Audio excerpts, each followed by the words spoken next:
أعوذ بالله من الشيطان الرجيم. بسم الله الرحمن الرحيم. وإذ قال ربك للملائكة إني جاعل في الأرض خليفة.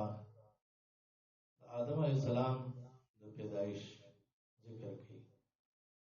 رب العالمین جبريل علیہ السلام ته حکم وکړ او د ځمکې د سر نه مختلف ځایونو نه خاور را جمع کړل او دا غي خاورې نه د آدم علیہ السلام ډانچه جوړ کړې شو او بیا هغه پرته وه. هغې مختلف مرحلې تېرې شوې. اول خاوره کې اوبه واچولې شوې، بیا هغه خټه وه نو وچه شوه، بیا یې ټنګار کو او بیا د هغې نه بعد دغه ډانچه چې بلکل داسې وچه کړڅه وه، دې کې روح الله پاک واچو او آدم علیہ السلام جوړ شو. ملائکو هم دې ډانچې ته کتل او ابلیس هم به کتل را کتل چې دا څه جوړېږي او څه نه دي. نو ابلیس هغه کله چې دا ډانچه د انسان کتلې وه چې د ده ډېر سوري دي، دا وګوره سترګې او غوږونه، پوزه، خوله، نو دا زه په ده باندې ښه کنټرول کولی شم ځکه چې دا سوری سوری دی، یعنې د ده مختلف حاجتونه وي، نو زه په ده باندې قابو ښه راوستی شم. ملایکو هغوی هم حکمت معلومو چې دا انسان څه دپاره جوړېږي. مونږ خو د الله بندګي کوو، نو د انسان د پیدایش مقصد هغه څه دی. الله رب العالمین د دوی خپل یو خدشه او یره ښکاره کړله چې الله دا انسان دا د خاورې نه جوړ دی او دوی به یو بل سره جنګ جګړې راځي او فسادونه به کوي، وینې به تویې او دا وینه تویېدل دا خو ستا ډېر بدې شي. نو دا انسانان ولې جوړېږي؟ ځکه خلیفه ضرورت د فیصله کوونکي ضرورت هغه ځای کې راځي چې جنګ جګړې، گویا چې د دې خلکو به جنګ جګړې څنګه چې ملایکو مخکې پیریان کتلو، والجان خلقناه، انسان نه مخکې پیریان الله پیدا کړي دي او هغه پیریان په مختلف علاقو کې فسادونه جنګ جګړې کول. نو ملایکو سره غم شو چې یو پیریانان هغه ډیر دي، دا شیطانان ډیر دي، اوس پکې انسان جوړېږي چې دی بلا څه کوي، دی هم جګړې کوي او فسادونه به کوي. نو رب العالمین پوه کړل چې زه په هغه څه پوهېږم کوم باندې تاسو نه پوهېږئ.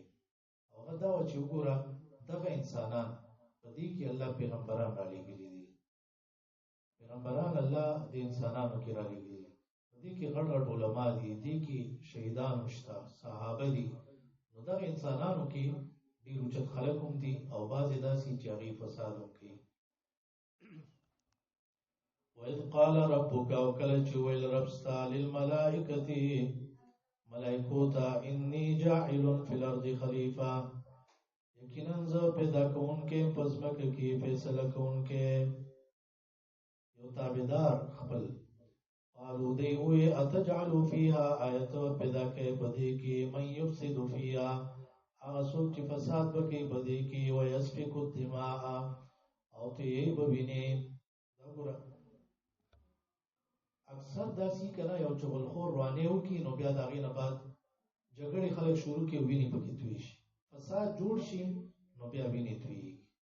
او د ملایکو چې د یو ګناه ډېر بدې شي نو هغه دغه فساد یې بدې شي.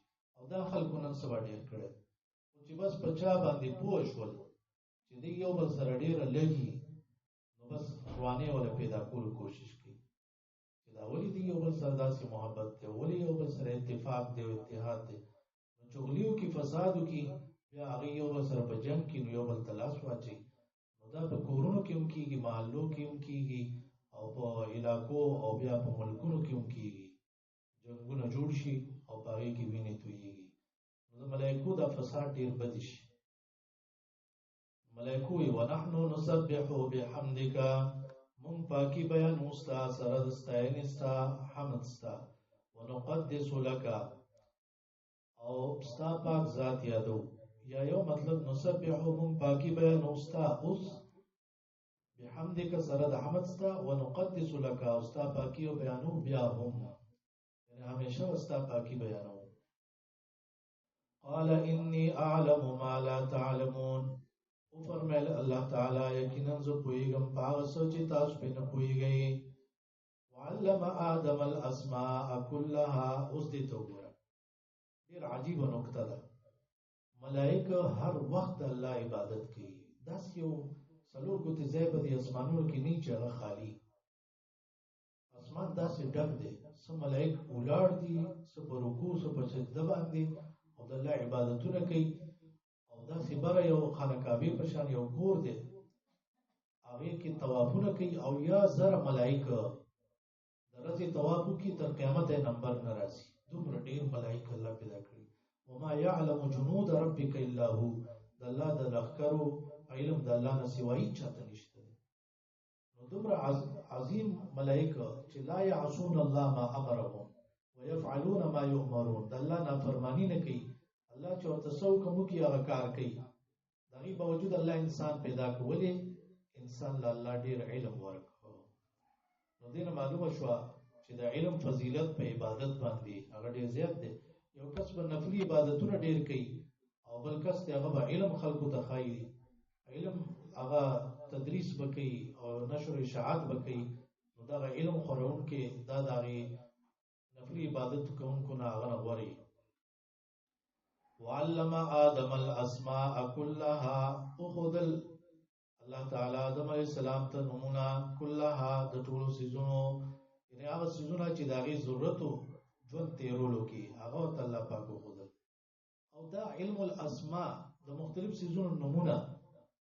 نن سبا مسلمانان دا حالت دی چې د ژوند ضروري څیزونه د هغې نومونه ولوم نه ورځي، ځکه هغې زده کوي نه. نو نومونه د رشته دارانو نومونه چې هغې سره تعلق وساتي د هغې بچو نومونه ولې نه ورځي. هغه مشر نوم څه دی، هغه منځنی څه، خپل روارګان، خپل خوریونه، یعنې تعلقات د یو بل نه لرېوالی د خلکو دومره ډېر رالی د هغه ماشومانو نومونه کترې ورنه ورځي. نو نومونه معلومول چې په هغې رشته داران قایم وساتي دا ضروري دي. کله چې ته چا نه تپوس وکړې د بچو نومونه وله واخلې، هغه څنګه ده، هغې څنګه دی، هغې خوشحاله شي چې وګوره زموږ بچو نومونه ته معلوم دي. دې سره رشته داریانې مضبوطېږي، تعلق ښه کېږي. بهرحال ثم عرضهم على الملائکة. بیا یې پیش کړل په ملایکو باندې. مختلف څیزونه ورته وښول چې د دې مثال دا اوبه دي، اوبه یې نوم دی. او د دې فایده دا ده چې کله تږي شي ویڅکې نو تنده ختموي، او کله چې اوبه ډېرې نو دا سړی ډوبوي هم. دا ټول هر څه ورته وویل. ثم عرضهم على الملائکة. بیا ملایکو ته ویل. نو اوس ملایک داسې دي چې هغې خو خوراک څښاک نه کوي، هغې د دنیا لین دین مطابق الله نه دي جوړ کړي، نو هغې ته د دې څیزونو علم نه و. فقال انبئوني باسماء هؤلاء. الله تعالی وفرمایل خبر راکړئ ماله په نومونو د دې څیزونو، ان کنتم صادقین، که چېرې تاسو رښتیني یئ. قالو دی وی سبحانک لا علم لنا. پاکي ده تا لره، نشته علم موږ ته. دا ښکاره دلیل دی چې ملایک هم په غیبو نه پوهېږي، هغې ته هم پته نه وه چې د انسان څنګه مخلوق به وي او څه لپاره جوړېږي او څه مقصد دی. نو دا وګوره مختلفو څیزونه هغه ورته پیش کړی شول چې زه د دې نومونه وښایي. نو چونکې هغې ته علم نه و، نو موږ ته علم نشته. لا علم لنا الا ما علمتنا، مگر هغه چې تا موږ ته علم راکړی دی.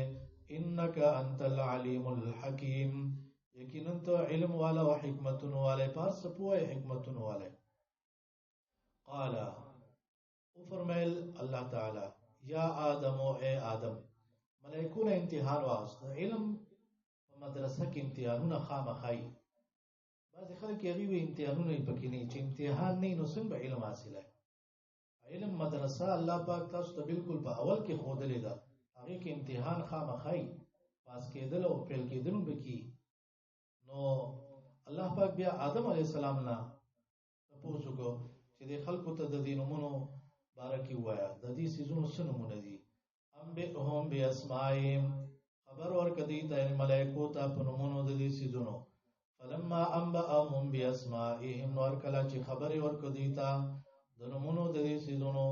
قال الم اقل لكم، وفرمایل الله آیا ما نو ویلي تاسو ته انی اعلم غیب السماوات والارض، چې یقینا زه پوهېږم په پټو څیزونو د اسمانونو د ځمکو.